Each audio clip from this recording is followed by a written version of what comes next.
Good morning, fourth grade. So today we are going to be using what we learned yesterday about topographic maps and creating and reading our own topographic map. I know yesterday we went over some of the vocabulary words in the different parts of a map, and now we are going to put that information in creating our own map. Before we begin, you will need the science packet that you picked, the science packet that was sent home in your quarter 2 assignment bag, and we are going to be working on page 4. So yesterday we got to see is a topographic map is a map that uses contour lines to show the shape and the elevation of land. The bottom map here is a topographic map. These different lines are contour lines that show the shape of the mountain and also tell us the different elevation points. Here is a picture of Mount Shasta. Mount Shasta is an active volcano mountain in California. There hasn't been any recent explosions of Mount Shasta, but it is a very big volcano in the California area. Scientists and geographers often want to know how the mountain and the landforms look and how high it is. That is why they use a topographic map and topographic models. This blue foam model is a model outline of Mount Shasta. There are 1, 2, 3, 4, 5, 6 different layers. Each layer represents a contour line. If we look at it from above, we notice that each layer has a number on it. Each of these numbers represent the elevation point of each area of the mountain. If we follow the mountain around, we notice that it is a mountain that it doesn't really look exactly like Mount Shasta, but it follows a different shape. It follows a similar shape, and it's kind of like stairs that are able to be built, that build up to the very top of the mountain. Now, to build our first topographic map, you will need this science packet that was in your quarter 2 bag. You will need to turn to page 4 and get out page 4. We are working on page 4. Page 4 has an outline of the blue foam map that I traced. We are now going to label the different parts of the elevation on these contour lines of Mount Shasta.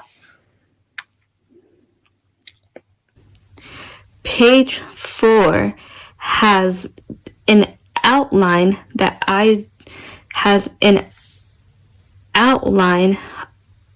that matches the blue foam map. That blue foam map is a model of Mount Shasta. When I trace the different layers of the blue foam map, it is to create a topographic map.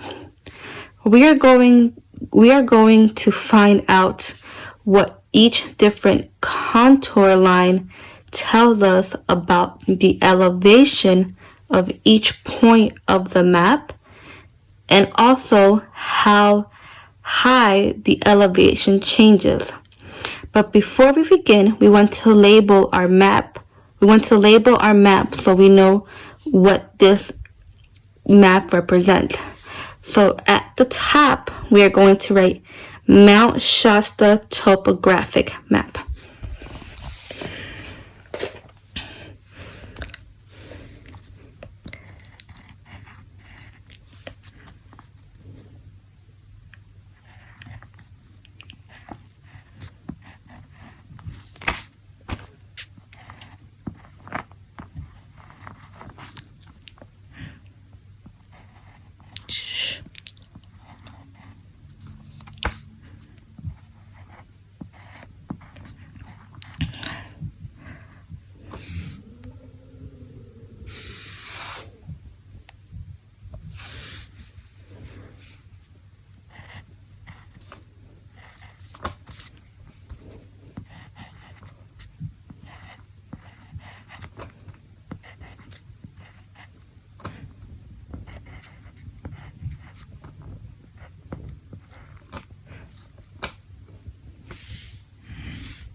Excuse my sloppy handwriting, it's very hard while I'm holding the camera.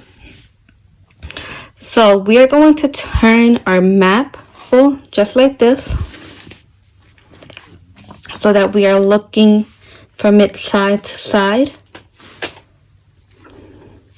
Letter A should be on your left side and the letter B, we go across, should be at the right. What I'm going to do first, I'm going to zoom in to this X that I have marked here. This X represents the peak of the mountain or the top of the mountain. The peak is the highest point of the mountain. We know that at this part right here is where the mountain reaches the highest point. Let's zoom back out. I want you to take your finger and trace along these different lines. If you remember from yesterday, these curved lines are called contour lines. These curved lines are used on topographic maps to show the elevation of the map.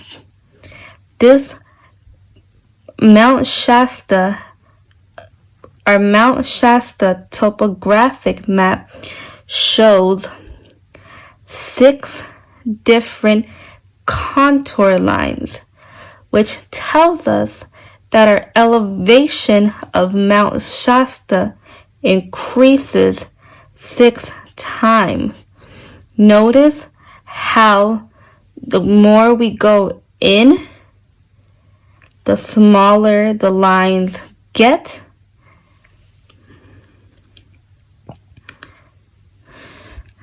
There are 6 contour lines. To figure out the contour line, to figure out the elevation, we're going to use our model foam topographic map, our model topographic mountain, the blue one. That blue foam map, if you look close, you can see the different points of elevation.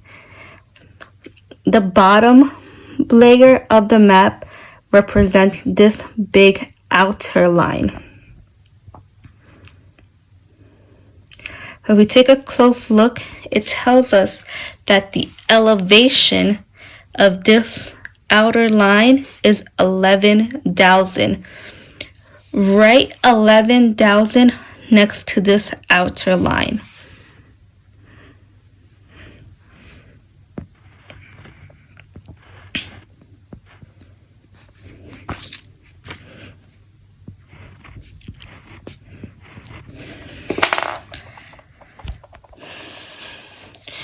So the elevation of this area is 11,000. With contour lines, it tells us that the elevation, when we follow this line all around, the elevation is the same whether we are on this side or over here. The elevation for the very beginning is 11,000.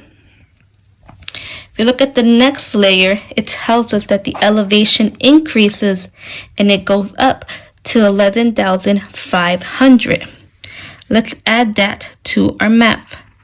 The elevation on the second contour line is 11,500.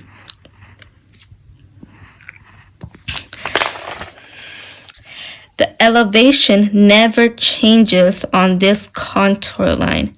If we follow this contour line around, the elevation remains 11,500 all around.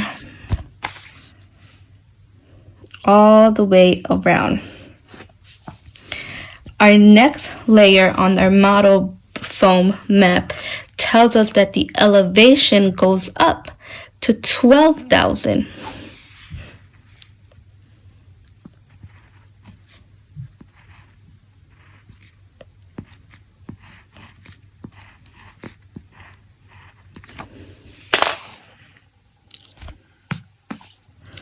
Our elevation for our third contour line is 12,000 all around this area. Notice how the higher we are going, our elevation is increasing. It's going higher. As we get closer to the peak, the top of the mountain, the elevation or the height above sea level is getting higher. The next level of elevation is 12,500. Make sure you are adding the elevations on each line.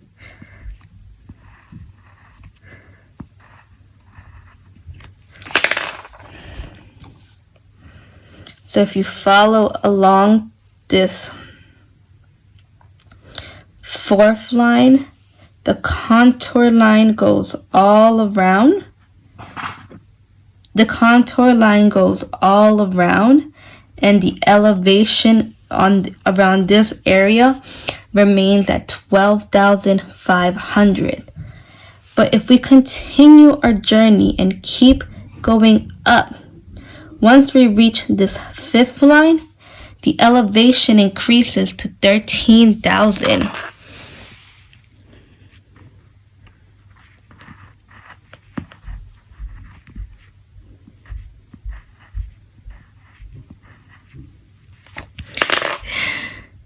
Again, we follow with our finger this contour line around, and the elevation in this area is 13,000. We are getting closer to the peak, and the higher we are getting, the higher our elevation is getting. When we go up to the next level, our blue model map tells us that the elevation is now 13,500. The elevation at the highest point of our map is 13,500. When we got to the top of our mountain, to the top of Mount Shasta, we know that the highest point is 13,500 feet above sea level. We're able to turn our 3D model Blue Mountain into a 2D onto a 2D topographic map. This map is helpful for hikers or people exploring the land to know how high the area is as they go up. Now, if you fold the paper across the dotted line, like I do here, sorry. We try to stand it up kind of like a triangle to model a mountain. Kind of able to balance it into a triangle to kind of look 3D. If we pretend that my finger is a hiker, whether my finger is walking in this area, its elevation, how high it is 11,000. The higher that my finger is going, closer to the peak, now it is at the elevation of 11,500. She continues walking. It reaches 12,000, 12,500, 13,000, and then it reaches the elevation of 13,500 at the very peak. Now let's take our maps back flat, flatten them out. So we were able to create our first topographic map. We were able to find out the elevation of each area using the contour lines. The contour lines tell us at which point or at which area the elevation is increasing. Now we have to find the contour interval. The contour interval just tells us by how much the elevation is increasing between this contour line to this contour line. It's going to do a little bit of math. Let's zoom in to our numbers. We start out at 11,000.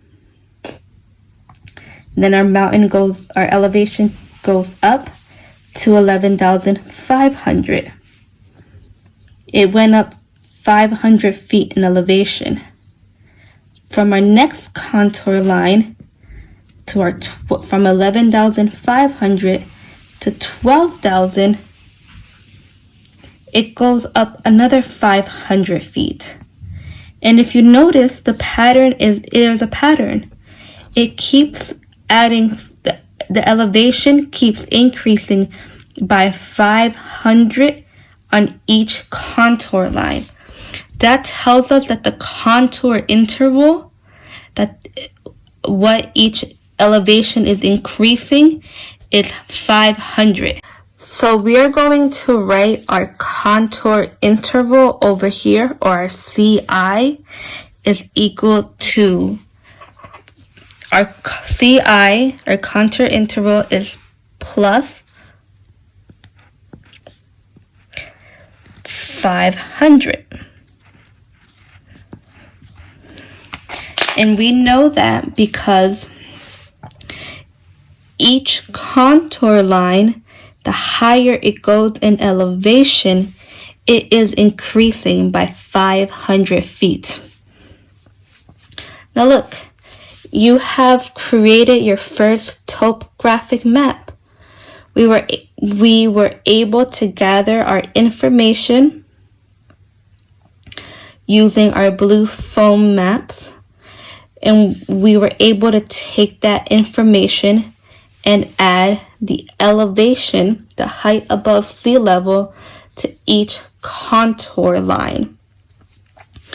Our lowest elevation is 11,000, and our highest elevation is 13,500. Our contour interval increases by 500. This is the final page of what your topographic map of Mount Shasta should look like. Please add this page onto your journal on page 22. Use either a stapler or tape to hold down this page in your journal. If you are unable to put it in your journal, make sure you keep it in a safe place because we will be using this sheet again.